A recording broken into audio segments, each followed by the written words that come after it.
जवळपास 6,000 मतदान आहे आणि या गावाला संधी मिळणं हे सुद्धा गरजेचं होतं आणि त्या अनुषंगानं त्या सर्व मंडळींनी बैठक घेतली आणि आम्हाला जिल्हा परिषदची उमेदवारी द्या, आम्ही आमच्यात एकी करतो आणि अशा माध्यमातून या ठिकाणी हे नेतृत्व पुढे आलं. परंतु काही मंडळींनी या ठिकाणी फार मोठ्या प्रमाणावर कांगावा सुरू केला की आमच्यावर अन्याय झाला. तर मी कराड उत्तरचा आमदार आहे, माझ्याकडे तर एकदा पण तिकीट मागितली नाही. तर मी भाऊसने विचारलं, तुमच्याकडे कधी इथं तिकीट मागितले का? तर म्हणले एकदम सुरुवातीला. नंतरच्या काळात असं ऐकायला मिळालं की फडणवीस साहेब डायरेक्ट हेलिकॉप्टरनं त्यांना तिकीट घेऊन येणार.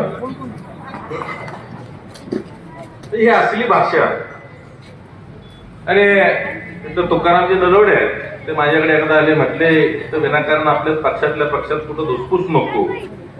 तर मी तर त्यांच्याशी बोलून घेतो. म्हणलं बिनधास्त बोलून घ्या, माझं काय म्हणणं नाही, आपल्याला या ठिकाणी सगळ्याला सामावून पुढे जायचं आहे. तर त्या ठिकाणी त्यांच्याकडे प्रस्ताव दिला की कोपर्डे हवेली गटातून माझ्या मिसेस उभ्या राहतील, मसूर गटातून मी स्वतः उभा आहे, तिकडं सैदापूर गणात मी सांगितले सदस्य उभे करावे लागतील.